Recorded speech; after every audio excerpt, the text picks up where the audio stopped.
আসসালামু আলাইকুম। Welcome to my channel yummy food fusion. আমি আজকে আপনাদেরকে বাচ্চাদের পছন্দের দারুণ মজার কিটক্যাট তৈরি করে দেখাবো।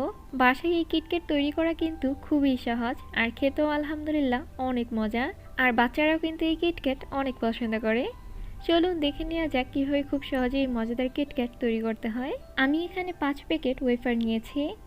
বাজারে 5 টাকা করে আপনারা বিভিন্ন ফ্লেভারের এই ওয়েফার পেয়ে যাবেন। আপনারা আপনাদের পছন্দ মতো যে কোনো ফ্লেভারের ওয়েফার এখানে ব্যবহার করতে পারেন। এই একটা ওয়েফারের প্যাকেটে 3টা স্টিক থাকে। এই প্রতিটা স্টিক আমি 2 ভাগ করে কেটে নিচ্ছি। আপনারা চাইলে কেটে নেওয়ার পর কিটক্যাটের সাইজ করে এই স্টিকগুলো আরেকটু ছোট করে নিতে পারেন। আমি স্টিকগুলো আর ছোট করছি না, একই রকমভাবে আমি সবগুলো স্টিক কেটে নিয়েছি।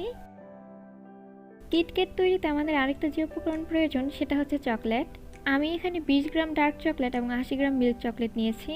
কিটক্যাটের উপরে যে চকলেটের লেয়ারটা থাকে সেটা কিন্তু তিতা না, এই জন্য আপনারা চেষ্টা করবেন ডার্ক চকলেটের পাশাপাশি কিছুটা মিল্ক চকলেটও ব্যবহার করতে।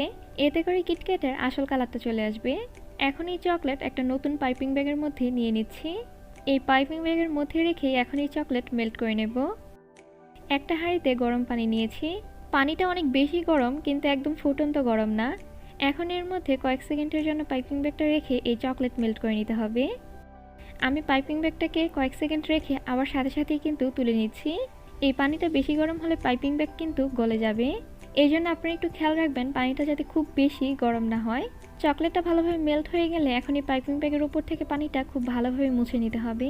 পানিটা ভালোভাবে মুছে এখন এর মধ্যে ডার্ক চকলেট এবং মিল্ক চকলেট খুব ভালোভাবে একটু মিশিয়ে দিচ্ছি। এখন এই পাইপিং ব্যাগটাকে ছিদ্র করে নিচ্ছি। মোল্ড ছাড়াই আমি আপনাদেরকে কিটক্যাট তৈরি করে দেখাবো। আমি এখানে ছোট এবং বড় 2 সাইজের কিটক্যাট তৈরি করব। এই জন্য এক পাশে বেকিং পেপার বড় করে কেটে নিয়েছি এবং অন্য পাশে ছোট করে কেটে নিয়েছি। এখন এর উপরে প্রথমে চকলেট দিয়ে দিচ্ছি। প্যালেট নাইফের সাহায্যে চকলেটটা খুব ভালোভাবে সমান করে নিচ্ছি।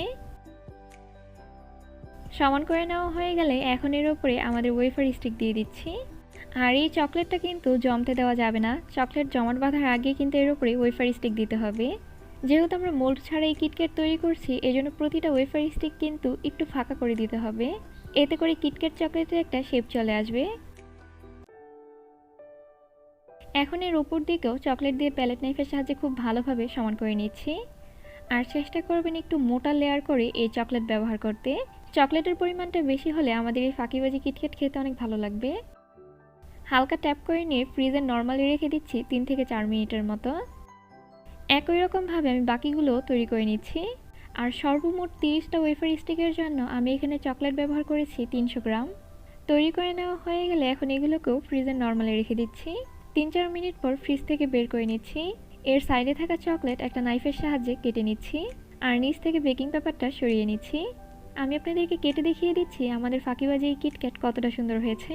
আর এই কিটক্যাট খেতেও কিন্তু আলহামদুলিল্লাহ অনেক মজা, কিন্তু হুবহু বাজারের কেনা কিটক্যাটের মতো কিন্তু এই কিটক্যাটের স্বাদ না। বাজারের কিনা কিটক্যাট যদি 100-তে 100 হয়, তাহলে এই কিটক্যাট 100-তে 70। দেখলেন তো কত সহজেই বাসায় কিটক্যাট তৈরি করা যায়। আপনারাও এইভাবে কিটক্যাট তৈরি করবেন আর আমাকে কমেন্ট করে জানাবেন আপনাদের কিটক্যাট কেমন হয়েছে।